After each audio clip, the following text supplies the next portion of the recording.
Salut à tous, c'est Pierre, j'espère que vous allez bien. Mbappé sur le départ. Si vous lisez bien la situation, personne n'est dupe.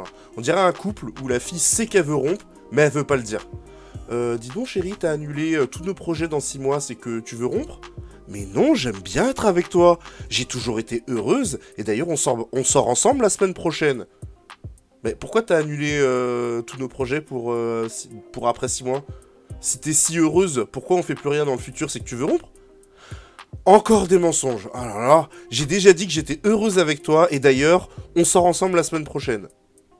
Au final, elle ne répond jamais sur un futur à deux. Des pirouettes pour ne pas répondre. Les intentions sont claires. Il prépare son départ pour cet été, ou pour l'année prochaine si son plan échoue. Mais il veut pas aller au-delà, c'est sûr. Et en faisant fuiter la lettre qu'il a envoyée au PSG, il les met dans une position où soit ils le vendent, pour récupérer de l'argent, soit ils le laissent partir gratuitement, et ce sera de leur faute, parce qu'ils les avaient prévenus avant. Donc là, il va falloir le vendre, et c'est bien fait pour le PSG. Pourquoi?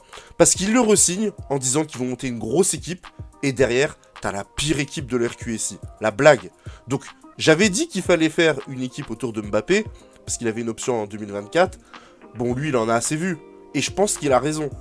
Au PSG, il est arrivé au max de ce qu'il peut faire. Il grandira plus.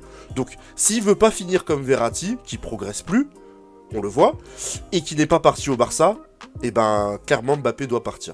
Probablement au Real Madrid, qui prépare son arrivée, et qui aura un trio de fusée avec Vinicius et Rodrigo.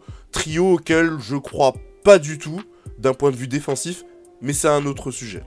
Bien que, personnellement, je le verrais plus à Manchester City, je l'ai déjà dit, à la place de Grealish, qui ne vieillira pas très bien.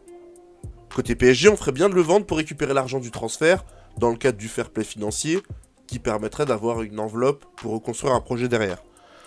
Ce départ de Mbappé, avec celui de Messi il y a peu, laisse la place à Neymar. Et là, j'ai envie de vous dire, est-ce que c'est pas une aubaine pour lui? Parce que Neymar, aujourd'hui, plus personne ne croit en lui, dans le sens de faire un projet autour de lui. Il n'est plus dans son prime, il a perdu son coup de rein, il est souvent blessé, et aujourd'hui tout le monde pense que son transfert au PSG était un échec. Parce que si le PSG avait gagné, de toute façon, cette année, ça aurait plus été au crédit de Messi, et surtout de Mbappé, que du sien. Maintenant, si là, le PSG reconstruit une équipe autour de lui, qu'il ne se blesse pas, qu'il fait une grosse saison et que le PSG gagne la C1, ce serait le scénario parfait pour lui. Ça réécrirait l'histoire. Il en ressortirait gagnant. Il pourrait même postuler à son ballon d'or. Celui qui était promis quand il a quitté le Barça pour sortir de l'ombre de Messi. Même si l'an prochain on est en période d'Euro. Donc c'est quelque chose qui pourrait remotiver Neymar aujourd'hui, qui avait été recruté pour être au centre du projet. Alors là je vous parle du point de vue de Neymar, mais qu'en est-il du point de vue du PSG? Est-ce que c'est ce qu'ils doivent faire? Est-ce qu'ils doivent reconstruire autour de Neymar? Honnêtement, si tu peux pas l'évacuer d'ici le mois de juin, je dis bien juin, et je pense qu'il doit partir, parce que c'est pas un joueur fiable, si tu peux pas l'évacuer, je crois que tu dois quand même construire autour de lui. Et même pour le PSG, finalement, l'histoire serait belle, parce que ça aura finalement justifié l'investissement et le soutien qu'ils lui ont apporté depuis qu'il est ici. Voilà pour ce sujet. Dites-moi si vous pensez que Mbappé doit partir ou rester. Dites-moi si vous pensez qu'il faut construire autour de Neymar, ou si Neymar, même qui reste ou qui parte, il faut pas construire autour de lui, et ben peu importe combien tu le payes, bah il faut le mettre sur le banc. Je vous lirai avec une grande attention. A très bientôt. Cette entame résume bien l'analyse qu'on va faire de son match. On comprend pas ce qu'il fait. 4e minute.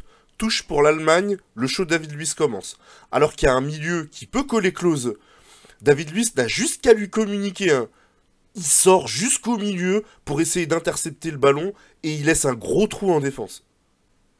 Premier but de Müller, devinez qui est au marquage de Müller. C'est David Luiz. 12 minutes 40, encore un long ballon de David Luiz pour personne. 19e minute, on arrive tout doucement à la boucherie de 10 minutes qui va rentrer dans l'histoire. Et on dirait que les Brésiliens essaient de pas trop lui donner la balle pour éviter qu'il saute les lignes. C'est que mon interprétation. 4e but. Est-ce que quelqu'un parle à Fernandinho? Je sais pas, mais regardez à quelle vitesse il se replace de David Luiz. Vous avez l'impression de voir quelqu'un qui est dans l'urgence, qui a une mission, un capitaine? Non, il trottine tranquillement pendant que sa défense prend l'eau là. Sprint là!